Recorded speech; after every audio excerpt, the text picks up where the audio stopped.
A veces es difícil de entender, porque nos apartamos de nuestro hermano. Si aún en el mismo camino andamos, hay una pared que está alejando a mi hermano de mí. Pero a mí no me importa de qué parte del mundo tú seas. Si tú crees en Jesucristo, tú eres mi hermano.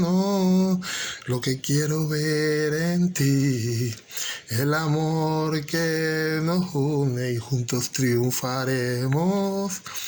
Y todo el mundo verá, sí verá, que tú eres mi hermano y mi hermana.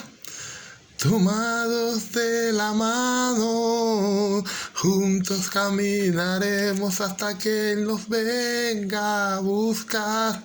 Aleluya, aleluya, aleluya. ¿Cuántos nos acordamos de esa alabanza hermosa y esa adoración hermosa que hablábamos a favor de nuestros hermanos? Y es lo que Dios quiere. Dice la palabra que el que no ama no ha conocido a Dios, porque Dios es amor.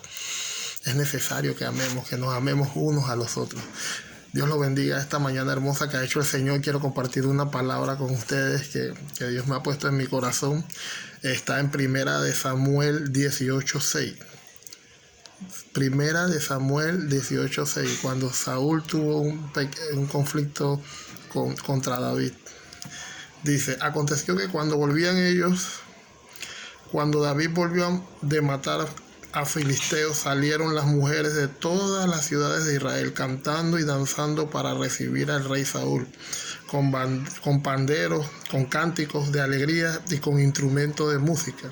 Y cantaban las mujeres y danzaban, y decían: Saúl hirió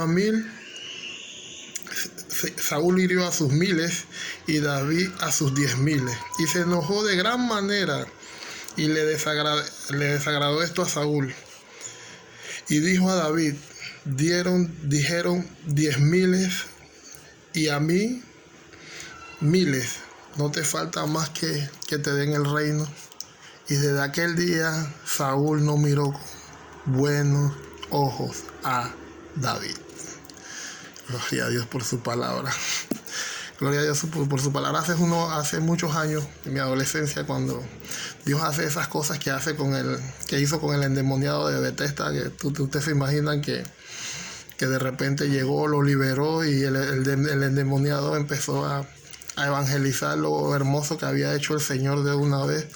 Gracias a Dios no se quedaron los discípulos en ese momento con el endemoniado, porque le hubieran callado en la boca, le hubieran dicho: no, tú no estás capacitado para esto, tú no estás en esto. Pero Jesús sí te capacita apenas que reconoces su salvación y apenas que tienes la decisión y el ánimo de cambiar.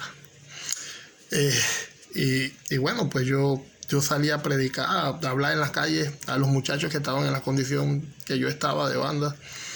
Y recuerdo que donde me estaba congregando, la persona o el pastoral en ese momento como se estaba creciendo una fama muy, muy fuerte de lo que Dios estaba haciendo en mí, muchos muchachos cambiando, algunos haciendo cosas diferentes.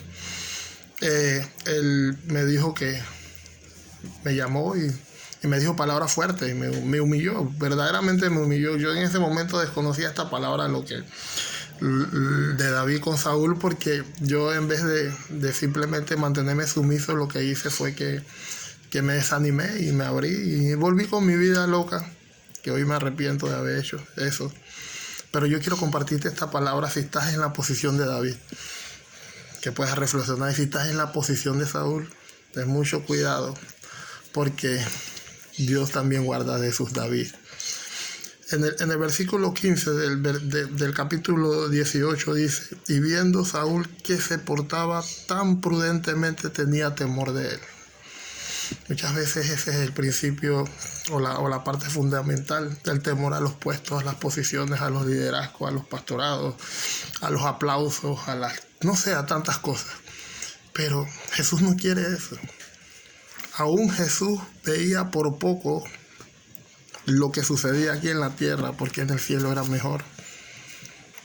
Y él trataba de que viéramos al Padre en todo, en todo, en todo. Yo quiero compartir con ustedes el libro de Juan 14:12. Lo que dijo Jesús, el Hijo de Dios, dijo lo siguiente: de cierto os digo, que el que en mí cree, las obras que yo hago, él hará también, y aún mayores hará, porque voy al Padre. Y todo lo que pidiere en mi nombre haré, para que el Padre sea glorificado. Hermano, ese hermano que está dando palabra, ese hermano que está tratando de levantarse, de servirle al Señor, lo está haciendo para que el nombre de Dios sea glorificado. No te estás metiendo con tu puesto ni tu posición. Ámale, hermano. Si tú estás en la posición de David, continúa siéndole fiel a Dios. Jesucristo respalda lo que Él llama. Y no te sientas afligido por eso. Ama también a Saúl, ama, porque en ese capítulo vemos cómo Saúl después vino y le tiró una lanza, y David lo que hizo fue que no reaccionó, aún siendo un hombre de batalla. Quizás a veces tú dirás, si supieran lo que yo era en el mundo, si supieran mi reacción, ¿no? Pero Dios no quiere eso, Dios quiere diferente. Mira, cuando estamos en la posición de Saúl, perdemos la perspectiva. ¿A quién mató, aunque fueran 100,000, David? A los mismos que querían destruir al pueblo de Israel. ¿A quién tú crees, en favor de quién se mueve ese hermano o esa hermana que a veces no soporta? Es lo mismo que va a favor del pueblo de Dios. Pero cuando nosotros entramos en esos celos y en esas situaciones, perdemos la perspectiva. Dios te quiere decir hoy que ames. Que si tienes una posición, haz lo que hizo Jesús. Mayores cosas verán. En Cristo, el estudiante tiene que sobrepasar al profesor, al maestro, porque esa forma es lo que hace que se extienda aún más el reino de Dios. Dice la palabra de Dios que los obreros son pocos, mas las mies es mucho. Siempre va a haber bastante trabajo, pero casi siempre peleamos en las mismas posiciones. Dios los bendiga, mi hermano, y yo quiero que analicen eso. Hay un hermano mío que me dice siempre de que él se quedó con esa palabra que dice, cuando Caín le contestó a Dios: ¿acaso yo soy guarda de mi hermano? Y a Dios no le agradó. Nosotros somos guarda de nuestros hermanos. Llama a ese hermano que necesita una palabra, bendícelo. Hay personas que dicen que no le dicen a las personas que tienen dones especiales, celestiales, para que no se crezcan, pero revisa tu propio ego si es por eso, o para que no sean mayores que tú. Porque esa persona quizás en ese momento, esa palabra lo iba a tener una ilusión de que podía hacer algo para el Señor.